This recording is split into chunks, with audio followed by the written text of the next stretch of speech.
Today I have an interview with Model D Media, and they're asking me about the difference between affordable and low income housing, as well as market rate housing as well, the misconceptions when it comes to the types of people who live in affordable housing, and my goals and my aspirations when it comes to being an affordable housing developer.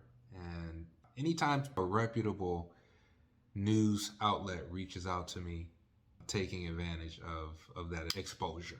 And I do recommend you to do the same thing. If you're ever in this position where you have people asking for your feedback and comments on a particular topic that is specific to the industry that you are wanting to become an industry leader within, you really want to push yourself to take advantage of these opportunities to be heard on potentially a local, a regional, or even a national level, because you just never know who's reading, who's looking at these different types of publications, ultimately allowing for you and your brand to be expanded and recognized in ways that you might not have been able to do had it not been for the opportunity to share your story and your experiences.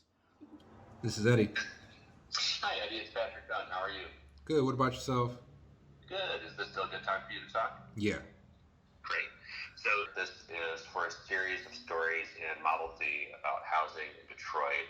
This particular installment is kind of going to aim to clear up some of the misconceptions, debunk some of the stereotypes around affordable housing, kind of looking to define affordable housing, what it looks like, and who lives in it for folks, and again, kind of clear up common misconceptions about that. Absolutely. So 80% AMI is roughly around $46,000 a year. But on the city of Detroit, that actually is higher than what the city's area median income is, which is roughly around $38,000 as of 2023. And so there's a push for affordable housing to be not just for those categorized in that 80% range, but anywhere from 50 to 80% due to the bigger need and or demand that the city of Detroit has when it comes to the ability to afford an affordable house. Low income housing is usually aimed for residents with incomes below the 30 to 50% range when it comes to AMI. And the particular housing that is allocated for individuals in this category is really hard to build without some type of support from the government. And so therefore the low income housing tax credits, or LIHTC, actually plays a major role in helping developers provide these types of facilities that will give individuals that fall in that category a place to stay. Do you think there's any kind of confusion among the general public about those terms? One type of housing being mistaken for another, being mislabeled as another? Absolutely. I think with an example of the property that I'm working on now, it's a facility that we converted. It was an old bank that we converted into a mixed use facility that has retail on the first level and 18 affordable apartments up top. We're a 100% affordable complex with regard to the residential units. But when we talk affordable, we're talking having these units allocated for somebody that is within the 50 to 80% AMI range. When we first opened up applications and we first started to intake interest in this property, I'd probably say that 30 to 40% of the calls were individuals that fell in the category of low income housing, not affordable housing. And so I do agree with that statement of there being a bit of confusion between affordable versus low income. What forms does affordable or low income housing take? And I guess I mean sort of the physical form factor. Are we talking single family homes, large buildings? What do you think is the stereotype or the general kind of public expectation of that versus the reality? I would say that we've in the past seen a lot of affordable housing be studio apartments, specifically talking about rent. But the city council, Detroit City Council, really pushed back on developers and really started to force developers to incorporate more than just studio apartments for their affordability allocation. Because at one point, you'd have, let's say, a developer that has a requirement of providing 20% of their overall units as affordable. They'd make the 20% of the units all studios in order to basically carve out smaller square footage in order to save the larger square foot units to make more profit from. With that said, the Detroit City Council did a really good job just pushing back on developers and demanding that the affordable units have one bedroom or two bedrooms incorporated within the overall mix of the allocation of affordability. Who lives in affordable or low income housing? And again, kind of like with the last question, what do you think is the stereotype of that versus the reality?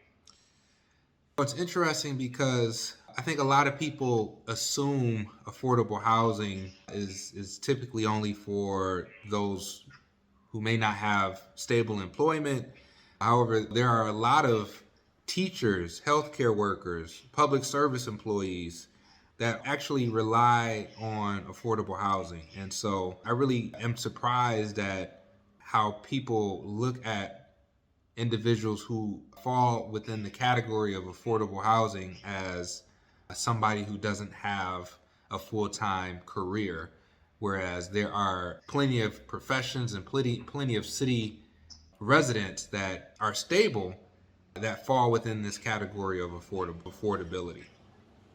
And many professionals, they just may not be able to afford the high rents of market rate apartments. So the affordable aspect or options that we are able to provide as developers basically supports them in a way that gives them an opportunity to be able to stay within the city that they grew up in or work in and or are passionate about. What are your goals as far as advancing affordable housing or trying to change perceptions of affordable housing in Detroit? My goal is more. My goal is more affordable housing for the everyday Detroiter. I want to be able to provide quality housing, not just when we're talking affordable housing. A lot of times people think the quality of affordable housing differs from what you see from, let's say, downtown or midtown Detroit.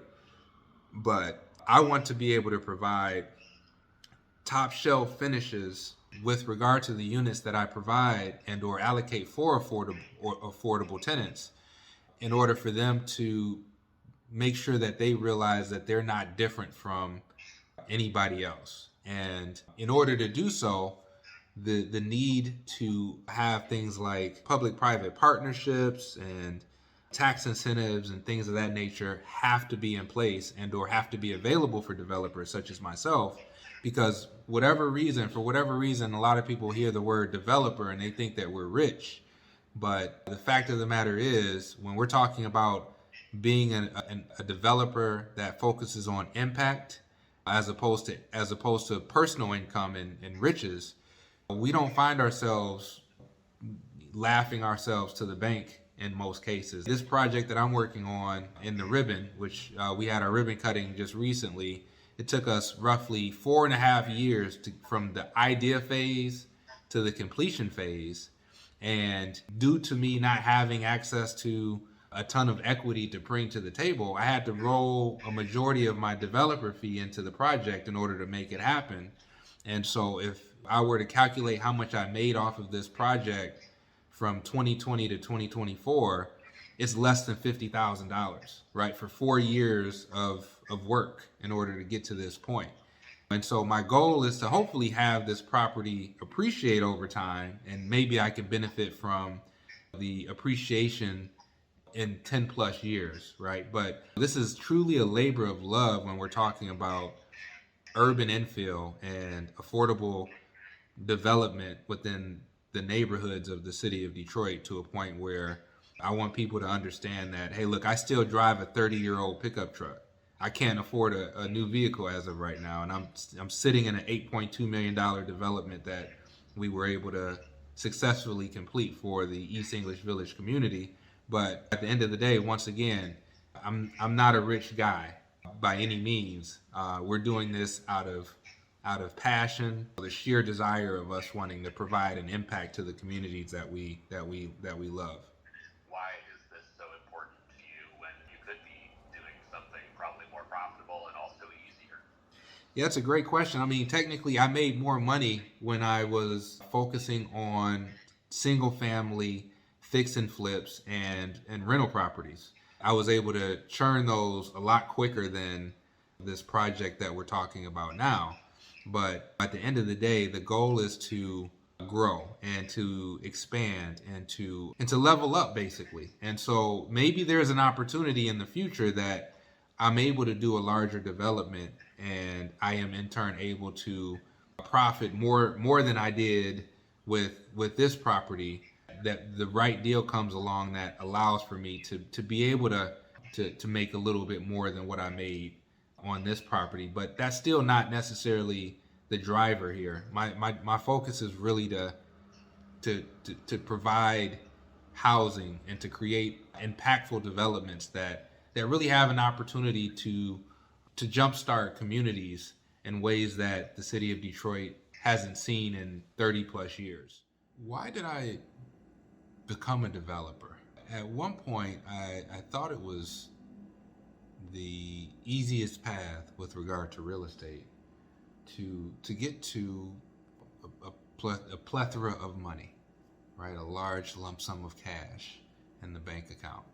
But I am here to tell you that when we're talking about urban development, developing within communities, that's usually the last reward you're going to reap when it comes to these types of projects. And that is due to the amount of effort it takes to get a project in the community stood up. Profit is one of the last things you see from urban development when we're talking larger scale urban development. It's a labor of love, honestly. You have to be passionate about development in this niche, and you have to realize that if you go down the route of being an urban developer, you're once again not going to see a ton of money and profit from a majority of the developments that you may find yourself doing. I featured Mike Wright in a previous video, and he focuses more so on single family, either fix and flips, or he'll buy them and rent them out to Section 8 tenants. And you have a greater chance at profitability via that format than you do in this niche of development, specifically urban infill, community development, neighborhood development more specifically. And I always remind people of this. I come across a lot of people who focus their energy and effort into the single family fix and flips. They may do 10, 12 houses a year. And they're like, hey, look, how do I get to your level? And I'm like, look, you're already at my level plus. And I've been in their shoes before, to the point where I can tell them that if money is your primary driver, you're in the right driving seat. Hopefully, I do have an opportunity based off of this experience and based off of the knowledge that I've been able to gain and the relationships, because this is a relationship business. I do eventually find myself tackling a larger project that maybe instead of 100% affordable, maybe it's a mix of market rate and affordability. And that in turn may allow for me to profit more so once the project is completed than the project that I've once again been highlighting with you on for the last 4+ years. But the thing about this site is it's 100% affordable. Each and every unit is capped at 80% affordability and below. And this is deed restricted as well, due to the type of funding that we needed in order to make this project a viable project. But what that ultimately does is lessens the amount of profit that me as the developer and owner will be able to see from a site such as this one, which is fine. My main goal was really to provide the community what they have been asking for from a developer, which was affordability and commercial space that they're able to interact with on a consistent basis. And so we have the affordability locked in. We're working on the right tenants for the ground level, and the benefit from this is my reputation, being able to fulfill my promise to the community with regard to this development, giving them what they asked for. And so now that gives me an opportunity to be able to convince another community, another funding partner, another entity that may have property to get redeveloped, choose me based off of certain factors and variables, right? And so fingers crossed that one day you'll see me be able to really reap the benefits of a developer with regard to the financial windfalls that you typically would assume that most developers are being able to take advantage of, but in reality, most developers aren't. So that's it for Flux City Weekly. I really appreciate you chiming in, listening to me ramble. I know I touched base on a lot of topics, not exactly sure if you were able to find value out of this video, but I do have a ton of other videos that you can check out throughout the channel that hopefully gives you more insight as to what it takes to get to this point of developing an $8.2 million project from scratch and with no experience other than single family fix and flips and rehabs. So with that said, I'll see you next week.